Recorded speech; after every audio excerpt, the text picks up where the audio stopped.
Lebanon's civil war, a small number of women took up arms and joined the men on the front lines.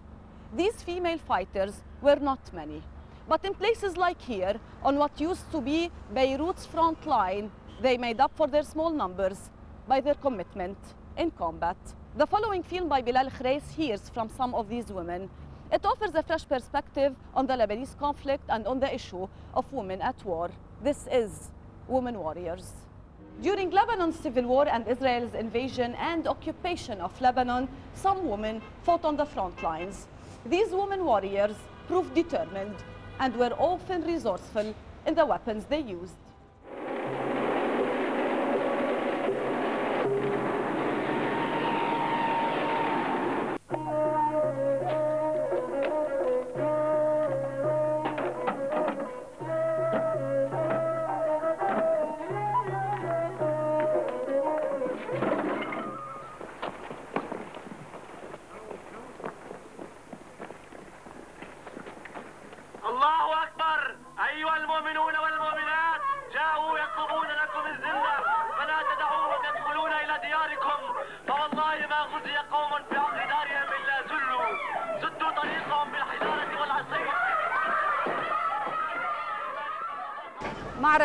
Maraka is the village of the last stand, the gate of freedom, and the mother of all villages. The name is truly deserving and is no exaggeration. My name is Raja Hassan. I'm one of the people from the village of Maraka. I'm one of the sisters, one of the girls, one of the women who played an important and active role in confronting Israel during the invasion of 1982.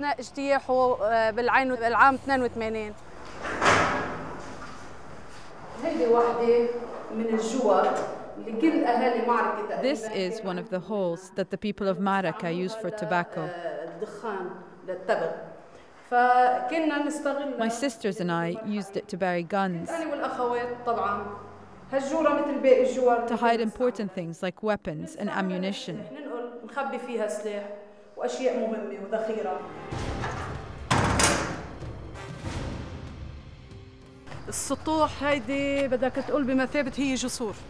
The rooftop of the houses were used as a bridge and made it easier for us to move from the lower end of town to the center of the village. In this way, we could quickly reach the alleyway where the Israelis would fight us.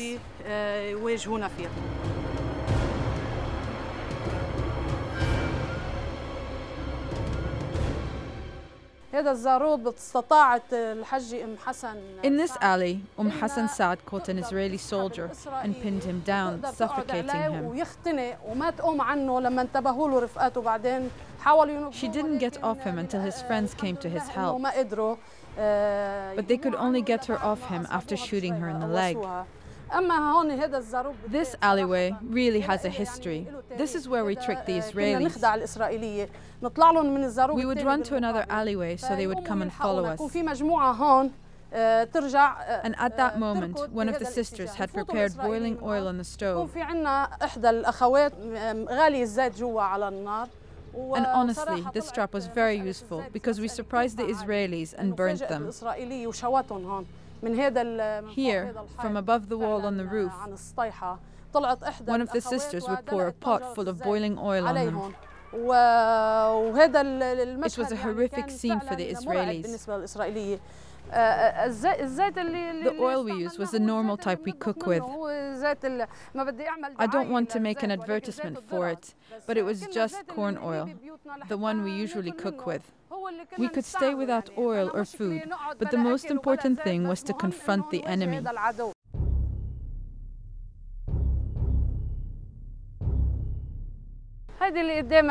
What you see in front of you is a fist holding a stone.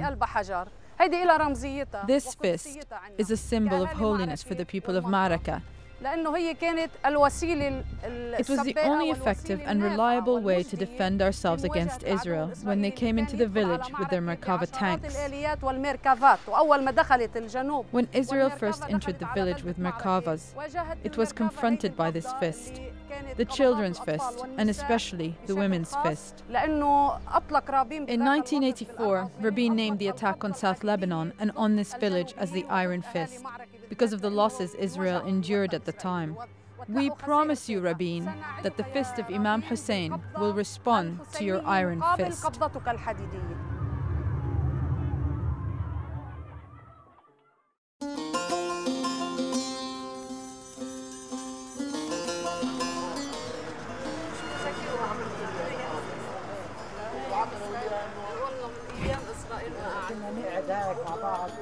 إسرائيل لا تنسى إسرائيل نعمل ركض الأول بقوا يهربونا نحن نهربان لما اقتحموا هون الجامع كمان تذكر فاتوا على الجامع فاتوا على الجامع فاتوا الشبيب كلياتهم وشاب علينا وشاب علينا قنابل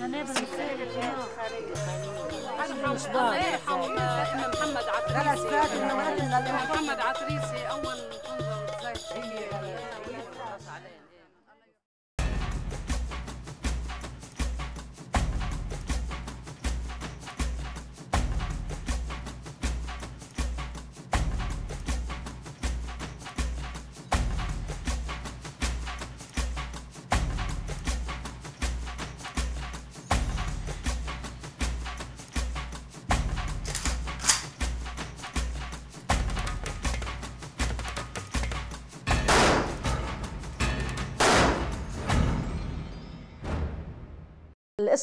My name is Wafat Nasrallah. I carried out a military operation in 1978 during the first Israeli invasion of Lebanon. And I am still a fighter. Back in 1978, my brother was a fighter with the resistance. I was the youngest sister at home. And I was very attached to my brother, so I would always follow him around, even when he was hiding his weapons or moving them from place to place. It was because of him that I first learned about weapons and first came to like them. When I grew older, I had a feeling that he was carrying out resistance operations, and I wanted to know why he was fighting, who he was fighting. I realized there was somebody, which is Israel, trying to invade our country, and that people were fighting back. My brother was one of those people. More and more, I liked the idea of joining the military. I began to start liking guns. I loved guns, not like little boys who play with toy guns. I would clean all the parts of the gun, put it away and hide it. My first military operation was planting a bomb to blow up an Israeli convoy of 6 trucks. At that time, girls played a bigger role than young men, as girls were less likely to be caught and arrested by Israeli soldiers. Because of this, we girls would be able to hide the explosives under our clothes and travel to the location where we were required to plant the bombs. We would wear 2 layers of clothing, called the shari'i. We would take off 1 layer and access the explosive strapped to our waist. Of course, our brothers were waiting for us in a different location. We would then prepare the bomb, get it ready with a wire attached, so that our brothers in the resistance could then remotely detonate it. That was my first military operation, and it was carried out at the El Madi intersection. Wherever there is a fighter, Israel will chase them. Our house was well known to the Israelis. In 1982, Israel marked our house with an X because they were looking for me, because I had fought fearlessly against an Israeli soldier at the Mount Amal intersection at the time when Israel invaded us. Back then, I had snatched the gun from the Israeli soldier and hit him with it. An Israeli filmed this incident so the Israelis were able to identify me. They approached the mayor of our town and said they didn't want any discussion, they just wanted me to be handed over. The usual procedure at that time was to mark the house of a wanted person with an X. Either the wanted person would be handed over or their house would be burned.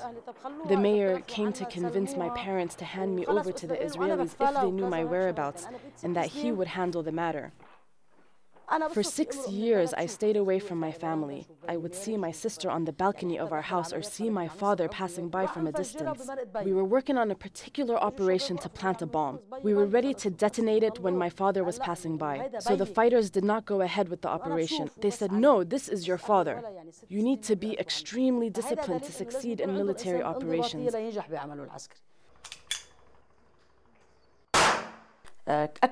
Most killings of collaborators were carried out by women. Yes, I took part and I did kill some Israelis face to face. I only killed for the rights of my people. We did not attack the enemy, it was the enemy who attacked us and I had to fight back.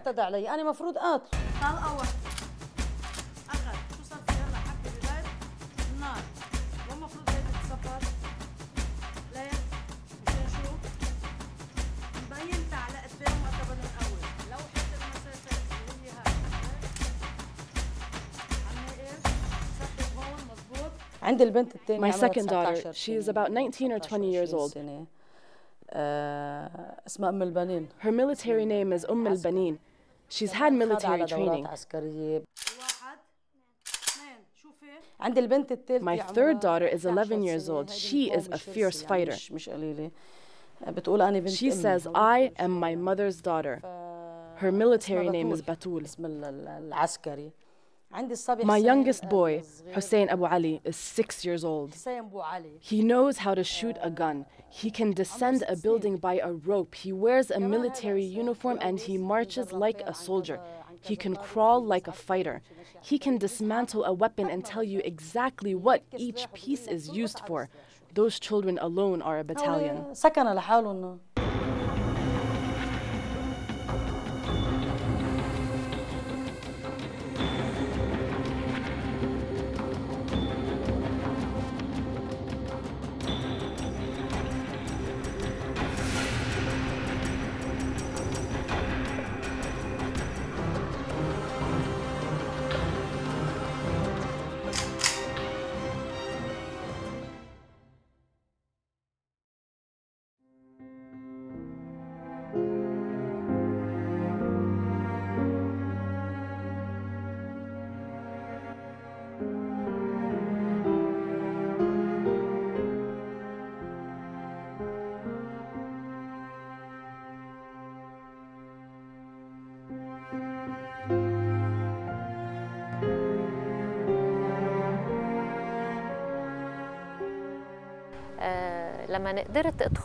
When I managed to get inside Antoine Lahad's house, I saw him and sat a meter away from him in his sitting room.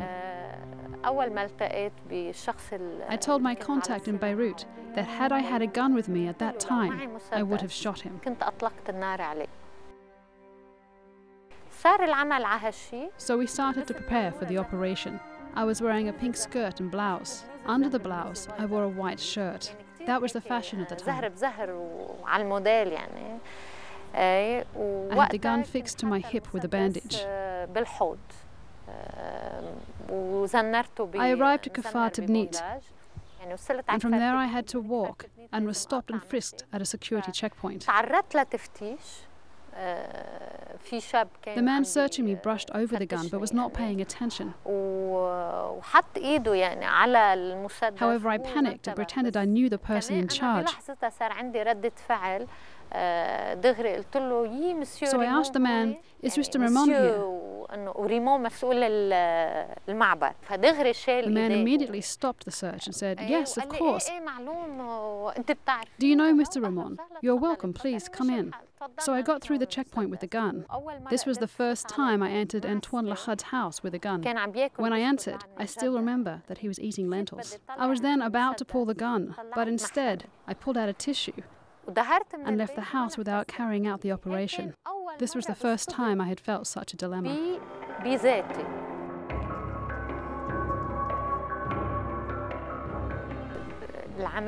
The operation was on November 7th, 1988.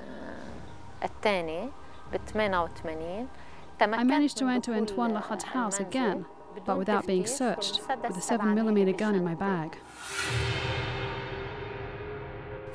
Everybody who could have been there was there. This is where I carried out the operation. I was sitting right here. Sitting next to me was Antoine Lahad. There was only a table between me and Antoine. On the table was a telephone. Over here was the television. Sitting over here was Cesar Saka and his wife, and also Antoine Lahad's wife. It was about 5 to 8, and the news was on television showing the Intifada. Antoine Lahad immediately changed the channel. The telephone then rang. As soon as Antoine answered it, I pulled my gun out and fired a shot into his heart. He was still standing. I fired a second shot into his shoulder, and that's when he fell to the ground.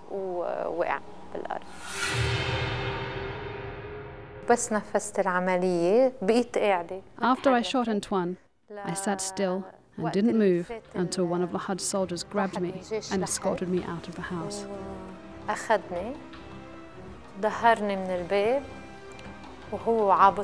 He started shouting, "Do not shoot, do not shoot."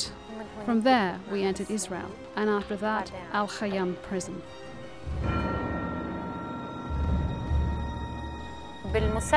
There were 7 bullets in the gun, and I shot 2. Now, why 2? It was planned beforehand that I would fire only 2 bullets. The first bullet was a message for the Lebanese people to save their bullets in the civil war and to use them against Israel's occupation, not against each other. The second was a salute to the children of the Intifada, so I kept my promise by only shooting 2 bullets.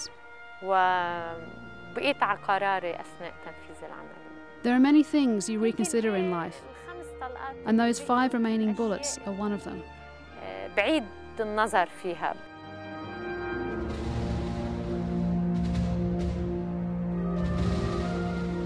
بمعتقل الخيام كان في حضور During my time in prison, I would continually think back, like a tape recorder playing over and over again. هيدا الشريط يعني بيبرم The tape would play continuously because I was isolated for 6 years. كنت فيها أنا انفرادي كونه أنا قعدت 6 سنوات I was thinking a lot. انفرادي متواصلة فكان التكرار كثير. بتقلي شو الفرق بين كتابتي هلا You might ask me, what's the difference between my memoirs and the bullet? The bullet was for the cause of freedom, and my memoirs are for the continued existence of that freedom. الحفاظ على هذا التحرير. ماذا لو التقيتي بأنطوان لحد في أحد مطارات أوروبا أو في أحد مدن أوروبا؟ ما شغلتي. It's none of my business. For all I care, he can die from a heart attack. There's no sense of personal revenge between me and Antoine Lahad. No personal revenge. There was an invader, and we fought against this invader.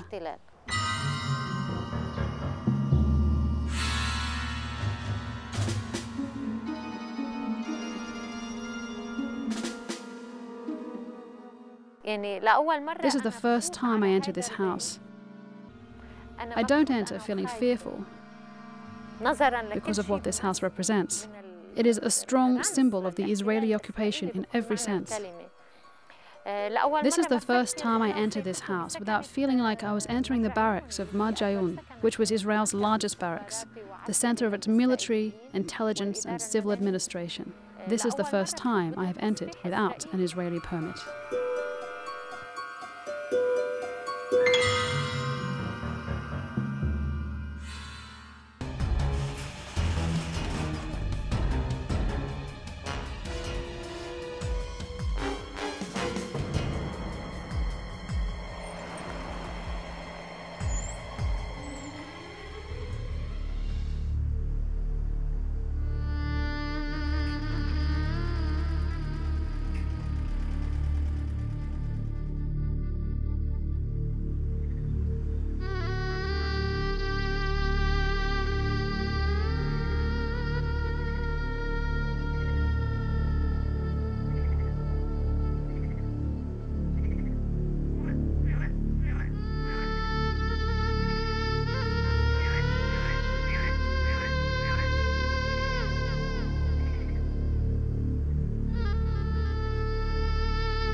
أنا الشهيدة سناء محيدلي عمري 18 سنة.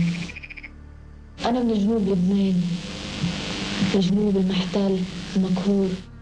مرتاحة كتير لأني راح أنفذ هالعملية اللي اخترتها أنا، لأنه عم أقوم بواجبي نحو أرضي تجاه شعبي.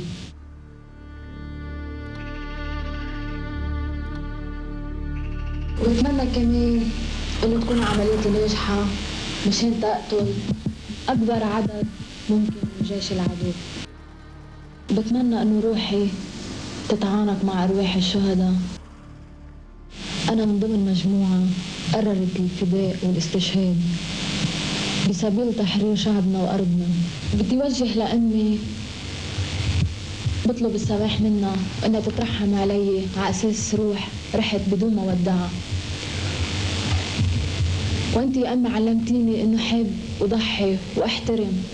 هاي أنا بحب بلادي وعم ضحي بحياتي وبحترم شعب جنوبي وأرضي، لأن دمي رح يغسل أرض جنوبي من دنس اليهود.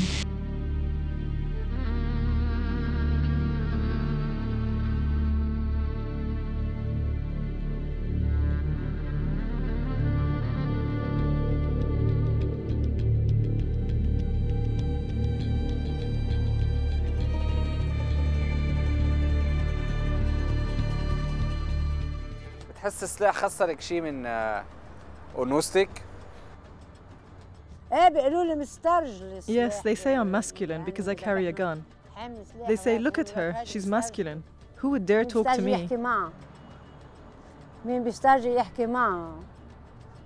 She used to fight, she used to do this and that. On the contrary, the gun doesn't take away your femininity. It actually gives you strength, self-esteem and confidence. A woman has inside of her all the energy of mothering and all the energy of life and all the energy of love. This energy is used to defend the people she loves.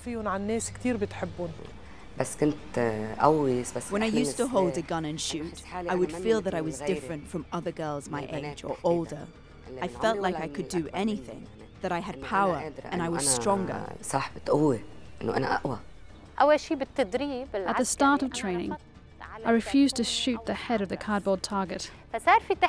So they realized that I was squeamish about body parts exploding. Impossible. If I go out without a gun, I feel that there is something wrong. I don't feel myself.